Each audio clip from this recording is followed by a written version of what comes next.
Greetings, readers. Thank you for joining me for the third part of my hellish odyssey. If you've stuck with me this far, you'll realize it isn't going to get any easier. When I last left you, I was curled up in a ball and crying into my hands, having reached my breaking point. It was only my ever-present and dedicated guide and protector who'd brought me to this point, saving my ass and physically dragging me into the elevator after my emotional breakdown on the streets of Dis. That was level 5, anger, and I still had 4 left to go. By this stage in my journey, several things had become apparent to me. Firstly, I was trapped in this hell, and the only way out was to progress through all 9 levels or circles, just as Dante had done so many centuries before. The attendant had been very clear on this.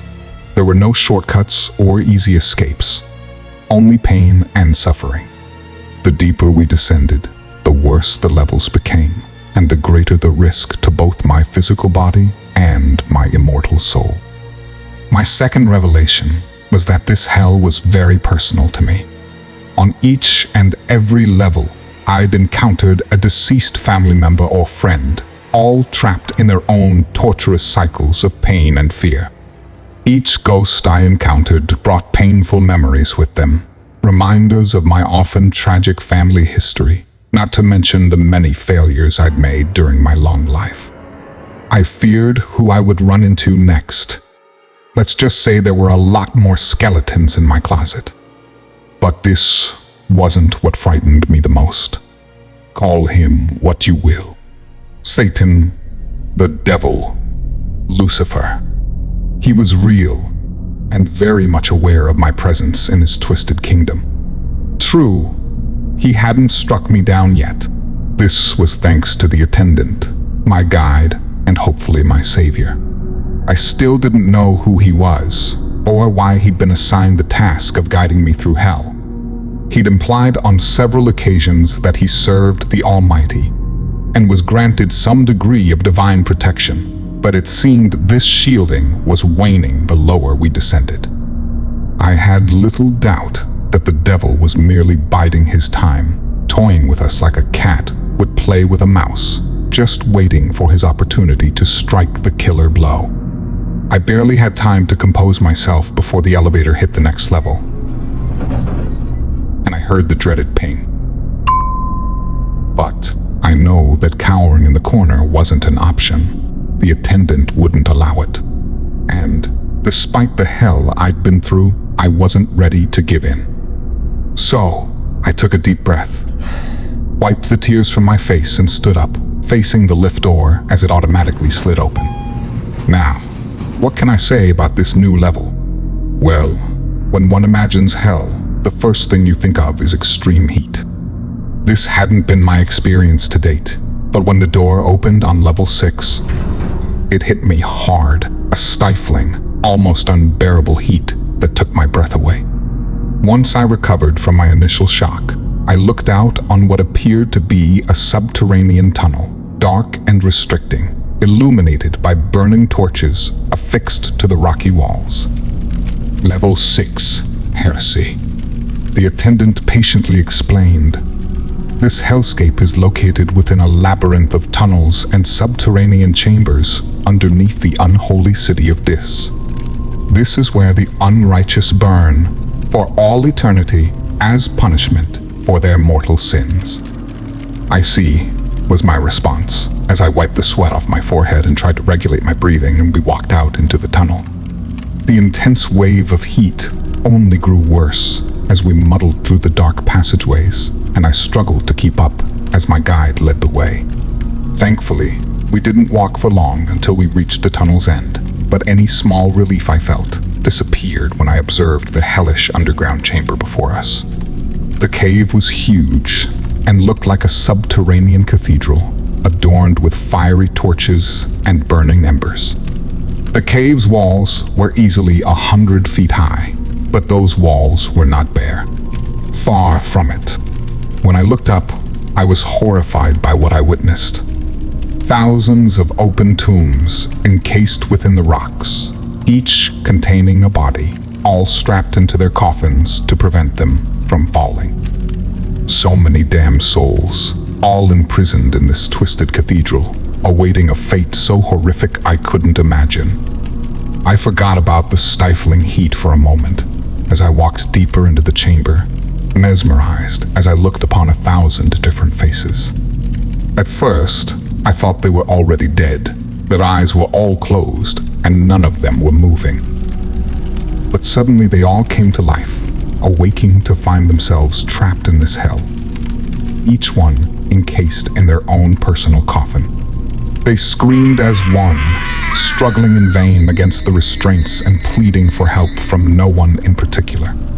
Their pained cries were deafening, forcing me down on my knees as I curled up in a ball and covered my ears. But I couldn't drown out the horrific din. The screams were so intense that I thought my head would explode. But then, thankfully, it came to an end as 1,000 damned souls all fell silent. I wondered what hellish force had subdued them, but feared I would find out soon enough. I cautiously looked up to survey the scene and picked out a familiar face from the coffins. A holy man who'd dramatically fallen from grace and had certainly earned his place in hell. I'm sure you'll not be surprised to learn that I was never particularly religious. But there was a brief period during my childhood when I attended a Catholic reform school. I know what you're thinking, and yes, this was a desperate attempt to put me on the straight and narrow. My stint occurred in my early teens, and during a period when my mother was briefly sober enough to take some parental responsibility. Needless to say, I didn't want to go and was determined to raise hell, planning to get myself kicked out so I could get back to running the streets. So, in all likelihood, I wouldn't have lasted long anyway. But I couldn't have anticipated Father Connolly and the impact he would have on my life. I wasn't surprised to find the old priest here, however, nor did I feel any sympathy for the bastard. Quite the opposite, in fact. He was one of the bad ones, you see, and hell was where he belonged. I'll admit to feeling a grim satisfaction as I walked over to the entombed prisoner, confronting him face to face after all these years. Well, well, Father Connolly, I sneered, how the mighty have fallen. This is quite the place you've retired to. The old priest struggled in pain against his binds, his eyes bulging and face red with rage, as he looked me over with total contempt. And who the hell are you? He spat angrily. His abrupt reply took the wind out of my sails somewhat, but I was determined to make him face up to his crimes. So, you don't remember me, Father? I guess I shouldn't be surprised. You had so many boys back in the day, after all. But let me give you a reminder. You still have that scar on your thigh? There followed a sudden spark of recognition and anger in his eyes as a painful memory came to mind.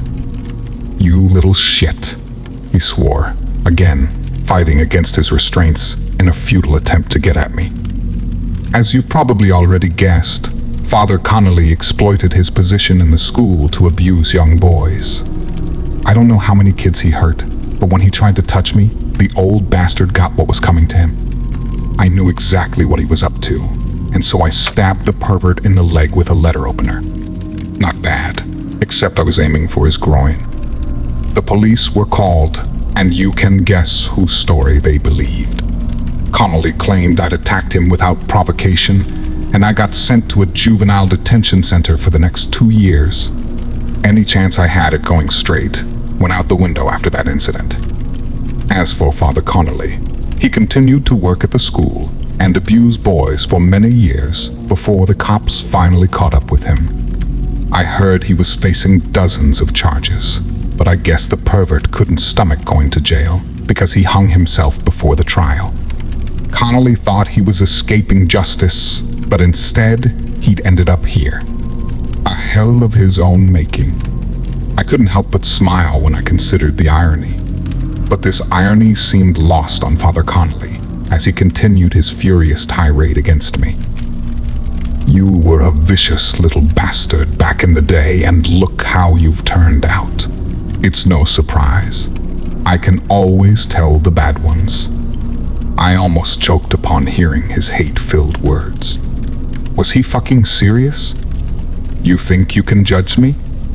I screamed. After all the evil shit you've done. I am a servant of God, Connolly replied firmly. You do not serve our Lord, and you never did.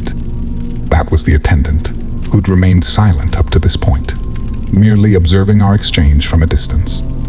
His tough rebuttal seemed to knock the stuffing out of the former priest. I watched with some satisfaction as his eyes widened and his head dropped.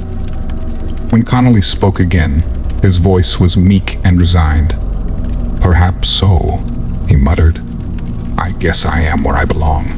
I suppose this was the closest I would get to an admission of guilt, but it wasn't enough. I wanted to challenge Connolly further, but the attendant stopped me, grabbing my arm and pulling me back. We should leave. You don't want to be present for the next part.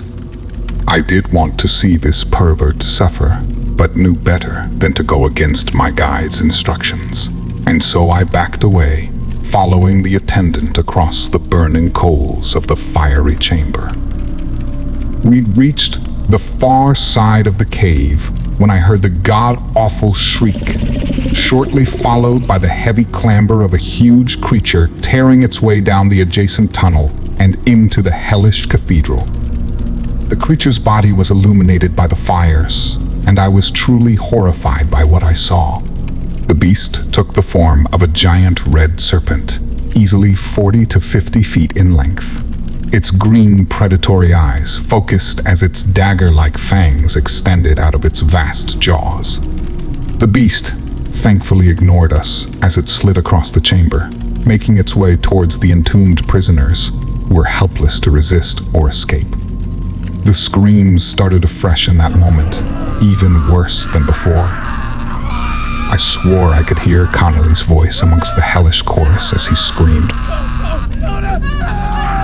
Dear God, please save me. Predictably, his prayers went unanswered. I thought the giant serpent would devour its victims in its mighty jaws, but the reality was far worse. When it opened its mouth, the beast spat out a wall of flames, a napalm-like stream which burnt the heretics alive, consuming their flesh and souls in an unholy fire. The beast worked quickly and efficiently, and soon Connolly and the other sinners were engulfed in a fiery inferno. The smell was horrific, and the heat unbearable. I feared we would burn as the chamber was consumed by fire, but of course an elevator door had miraculously appeared in the rocks, permitting our escape to the next level. I coughed and spluttered as I dived inside the lift alongside the attendant, casting one last look at the fiery hell as the doors closed and we descended once again to an uncertain fate. I was still choking on the excess smoke when we reached level 7 and were faced with yet another fiery and barely survivable environment. We walked out under a red sky and into a landscape scarred by jagged rocks. The attendant pointed me towards a distant river which flowed through the dead land and indicated that we should walk towards it. I sighed deeply, struggling with every step due to the intense heat as the sweat poured off me. Not only were the levels getting more dangerous, but the physical conditions were becoming intolerable. Honestly, I didn't know how much more of this I could take. When we reached the riverside, I saw there was something very wrong. The river, which flowed through the hellscape, was not one of water, but of blood. A boiling, crimson tide that was sickening to witness. I saw figures appearing on both sides of the blood river, dozens of men gathering and forming up into tight formations. The zombie-like damned souls were soldiers, trained and experienced killers in life, now trapped in this hellish state.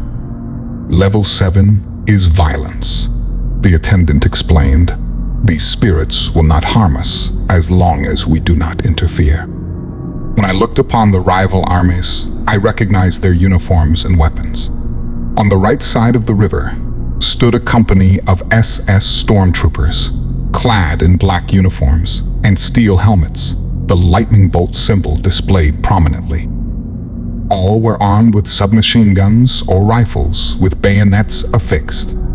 Facing off against them on the left side were Mongolian warriors from the time of the Khans, clad in traditional armor and armed with bows and arrows. It seemed like a gross mismatch, but I wasn't sure whether the normal rules of war applied here in hell.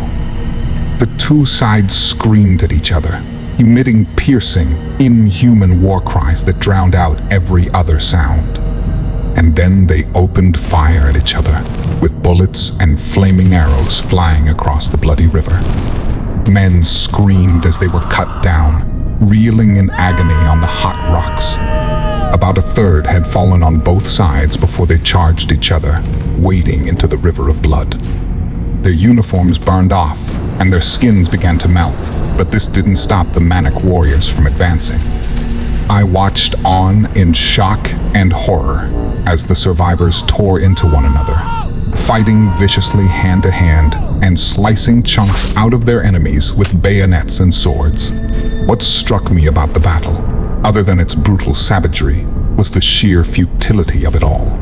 Neither side could win this skirmish, as their bodies literally dissolved in the boiling blood. We continued to observe until the last warrior disintegrated and the battle cries faded away to nothing. "And so we may proceed," said the attendant.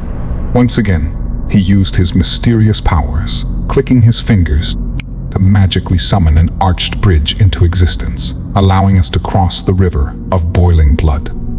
I was cautious as we walked the bridge, looking down at the crimson tide below and fearing what would become of me if I fell. But we got to the far bank in one piece and proceeded across the hot rocks. We hadn't made it far before running into another ruckus. When descending down a hillside, we observed a trio of creatures. Half man and half horse monsters were circling around a helpless victim, laughing and mocking as they stomped on him with their hooves. The attendant wasn't having this, however, as he advanced upon the group with determination, shouting at the centaurs as he went. "Begone, you foul vermin! Leave him be." The centaurs appeared to be typical bullies, as they retreated in fear when confronted, quickly galloping away while leaving their wounded victim in their wake. We went to assist the stricken man, and predictably it was someone I knew. He looked up at me through his swollen eyes, struggling to speak through his split lips. "Well, well, look what the cat dragged in. Are you finally ready to apologize to me, you asshole?" I lowered my head and was consumed with guilt. The man bleeding on the ground in front of me was called Jason. He was another member of our old street gang, and at one time was my best friend. We stuck together after the other gang members went their own ways and graduated to more serious crimes, such as armed robbery. We were a real kamikaze unit back then, taking crazy risks as we took on more dangerous jobs. One night, we planned to hit a 24-hour liquor store, but I had a bad feeling about the job and pulled out at the last minute. I tried to call Jason and tell him to abort the robbery, but I guess he didn't get the message because the crazy bastard went in solo. The results were tragically predictable. Without having me to cover his back, Jason lost his cool and opened fire, shooting dead at a cashier and security guard.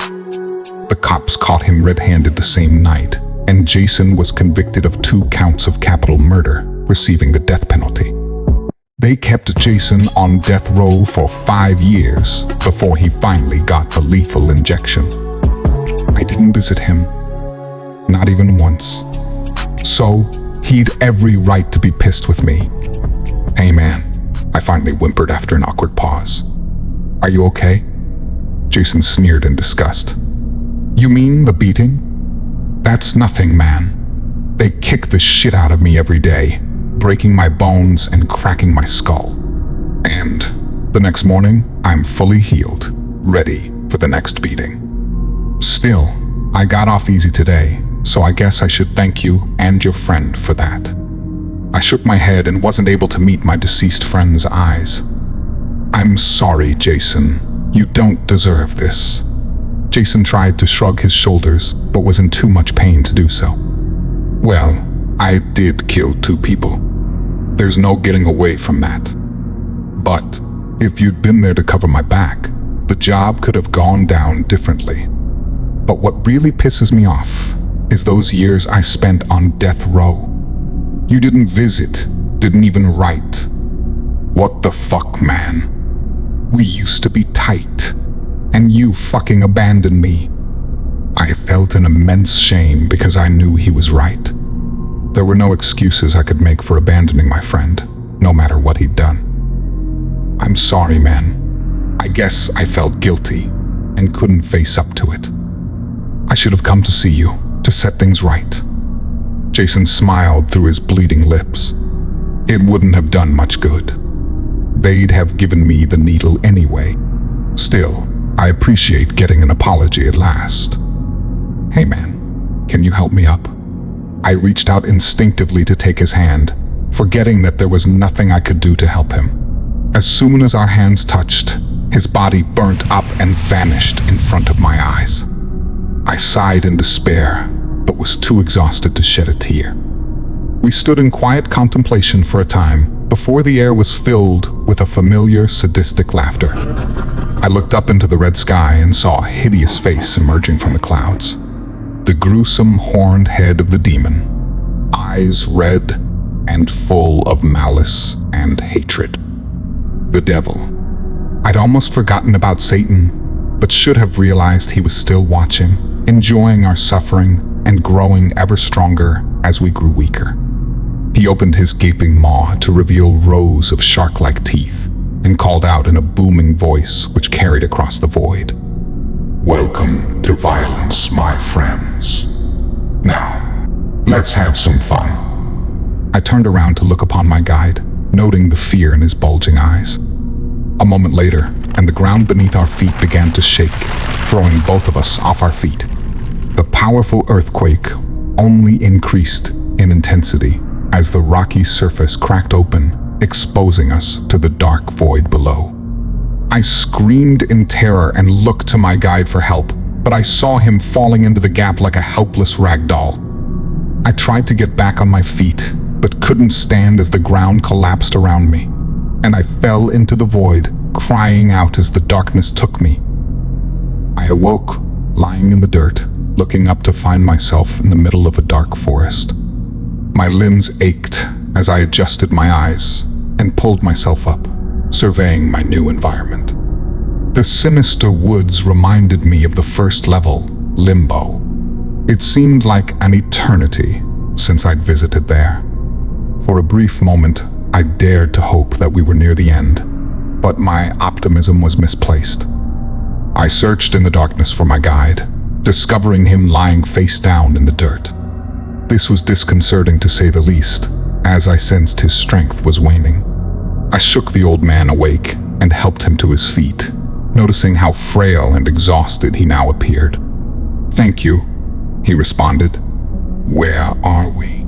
I inquired, my hope now fading. "We are still on level 7, answered the attendant. "Regrettably, violence contains 3 sublevels. This is the 2nd. He paused briefly, cautiously surveying the tree line as if expecting an attack at any moment. "We must proceed with extreme caution from here on in. Lucifer's power is growing, and he now has the ability to physically harm us." His words chilled me, but were no surprise. I sensed that I would need to take more responsibility as we went forward. My guide couldn't always be there to save me. We advanced slowly under the darkened canopies, and, as always, I had the uncomfortable feeling that we were being watched. I could hear the agonizing cries of the damned from all around us, a hellish chorus of pain, fear, and misery. And there was another sound too, one of distant, shrieking creatures, cackling and snarling while circling somewhere above the trees. I dreaded to think what monstrosities were emitting these hideous cries. The screaming of the damned grew ever louder the deeper we walked into the forest. At first, I thought the cries came from disembodied spirits, but then I made a horrifying discovery. The trees and bushes were alive, with twisted human faces embedded within the barks and foliage, their mouths emitting the blood-curdling screams. "My God!" I exclaimed in horror. "Yes," the attendant confirmed. "We bear witness to the punishment of this sublevel. Souls transformed into trees and plants, unable to move or escape their tormentors." I felt ill as we continued our hellish march, and the awful din filled my ears. I couldn't bear to look upon the tormented faces, their pain was too much. I lowered my head and tried to plow through, but then a familiar voice called out to me, stopping me dead in my tracks. I hesitantly turned my head to face the small tree opposite to me and saw the face embedded within the bark, tears rolling from its eyes and its mouth opening and closing as the tormented soul called out my name. My stomach turned as the bad memories flooded back. The trapped soul was that of my ex-girlfriend Raquel, a troubled young lady who'd met a tragic end. I met Raquel in my early 20s, and we began a passionate but chaotic relationship soon after. I was a career criminal by this point in my life, a hard man and unholy terror on the streets. Raquel's upbringing was similar to my own, unstable and frequently violent. She was beautiful, sexy, and on the surface at least, as tough as nails. But there was also a vulnerability to her. In truth, Raquel was emotionally unstable and prone to violent outbursts. She also had substance abuse problems, and, looking back, I guess Raquel had a lot in common with my late mother. A psychologist could probably have a field day with that information, but I didn't see it at the time. Our relationship was volatile, to say the least. If we weren't fucking each other's brains out, we ended up tearing chunks out of each other. I couldn't give her the stability that she needed, and in truth, my behavior probably hastened her mental deterioration. Therefore, I can't help but feel guilt over what happened. Raquel had a son from a previous relationship. Tommy was his name, and I guess he was about 5 or 6. I never had much of an interest in him, to be honest. My lifestyle wasn't exactly compatible with being a committed stepfather. Meanwhile, Raquel's went to shit very fast. We'd split up after a massive fight, and she hadn't taken it well, hitting the booze hard. Around the same time, social services began investigating and were threatening to take Tommy into care. I guess this pushed Raquel to a breaking point, because what she did next was beyond horrific. One night, she poured a bath for her son and held his head under the water until he stopped breathing. Next, she downed a lethal combination of vodka and sleeping pills before calling 911. By the time the cops and paramedics arrived, they were both dead. The deaths were ruled as a murder-suicide of the worst kind.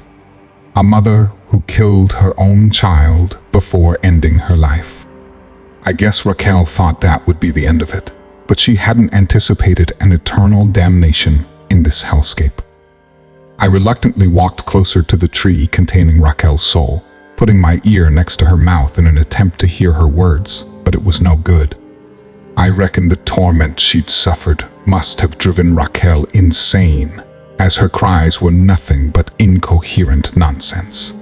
I still felt some sympathy for my ex-girlfriend, in spite of the terrible crime she'd committed, and so I reached out to touch the bark, hoping that her physical presence would disintegrate into ash, but it didn't.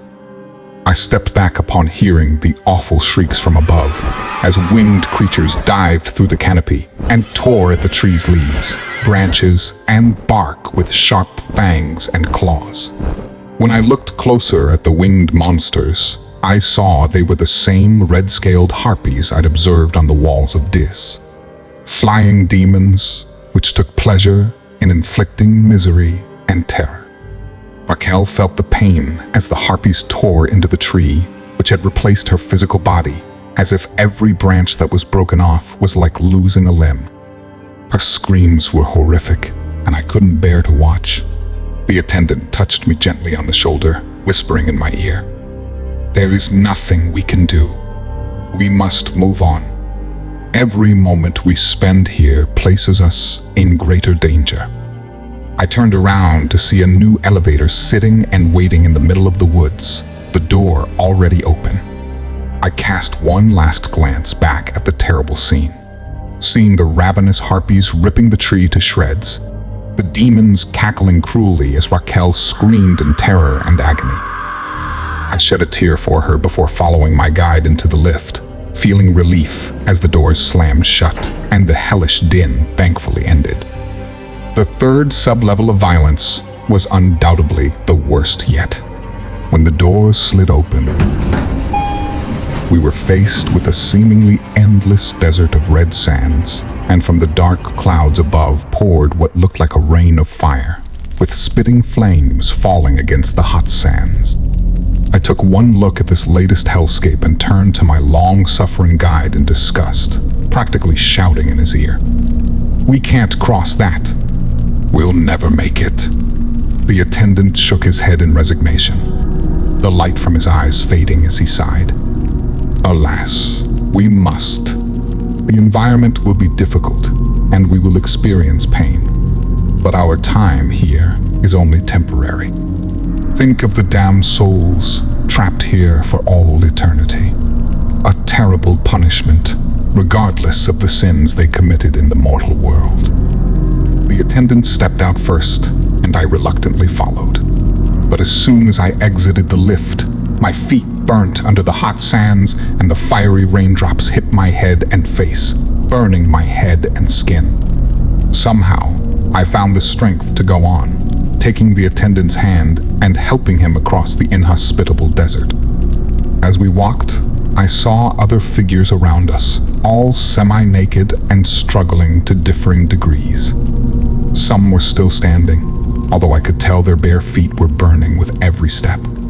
Others had given up altogether, falling face down into the sand. But there was no respite for the damned, as they continued to scream in agony, their flesh burning fiercely and their minds driven to madness. The attendant was right. Our pain and misery was nothing compared to what the damned were suffering. But when I looked down, I saw a man I recognized, and any sympathy I might have felt disappeared. "Danny, you motherfucker," I swore, resisting the urge to laugh out loud.